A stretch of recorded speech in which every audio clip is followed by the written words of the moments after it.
നമ്മുടെ പേര് ഒരു നോമ്പുതറ വെച്ചിട്ട് എത്ര കാലായി നാണക്കേടാണ് മനസ്സിന് കുറച്ച് നിങ്ങളെ മാറി പിസ്കനെ തുനിയാവിൽ ഞാൻ കണ്ടിട്ടില്ല. ഒച്ചപ്പാടുണ്ടാക്കില്ല, ഒരു നോമ്പറോട് വെച്ചാ പോരെ. ആരൊക്കെ വിളിച്ചോണ്ട് എനിക്കൊരു പിടുത്തൂല്ല കേട്ടോ. വിളിച്ചോണ്ടവരൊക്കെ ഞാൻ പറഞ്ഞു ഞങ്ങളെ ഫോൺ എടുത്ത് കണ്ട അതിൽ കുത്തിക്കോളി. അങ്ങനെയാണ് എന്റെ കുടുംബക്കാരെ ആദ്യം വിളിച്ച. റഫീഖും കുടുംബം എന്തായാലും വേണം. റഫീഖിന് പെണ്ണുങ്ങൾ എന്തായാലും വിളിച്ചാൽ പറ്റില്ല, സമ്മതിച്ചില്ല. റഫീഖിന് പെണ്ണുങ്ങൾ ഓല് വലിയ തോൽച്ചി ഒരു അത്രയും വലിയ പേരുണ്ടാക്കിയിട്ട് കുടിക്കൽ നമ്മൾ വിളിച്ചോ. അതുകൊണ്ട് നമ്മളെ പരിപാടിക്ക് ഓലും വിളിച്ചണ്ട. ശരിയോ വേണ്ട.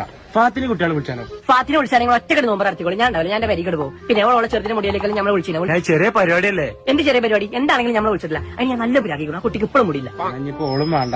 രാധാകൃഷ്ണ കുടുംബമാണ്, ഓന്റെ അടുത്ത ചെങ്ങായിയാണോ, അല്ലാതെ പറ്റൂല. സുബ്ഹാനെ രാധാകൃഷ്ണനോ മനസ്സാ മൂപ്പർക്ക് ഇപ്പോഴും പിരാന്തുണ്ട്. മൂപ്പർ ഇപ്പോഴാ സൈക്കാളജിസ്റ്റിനെ കാണാൻ പോക്ക് നിങ്ങൾക്ക് അറിയില്ലേ? പരിപാടിന്റെ ഇടയിലേറ്റ് മൂപ്പർക്ക് ഇളകിയ പരിപാടി ആകെ കൊളാവും. ശരി, എന്റെ കുടുംബക്കാരും കമ്പനിക്കാരും നമുക്ക് പറ്റില്ല. എന്നാ ആരെ വിളിച്ചോണ്ട് പറയാം? ആരെ വിളിച്ചിട്ടുണ്ടായി ഞാൻ പറഞ്ഞുതരാം. ഫസ്റ്റ് റെജിനെയും കുട്ടികളും വിളിച്ചണം.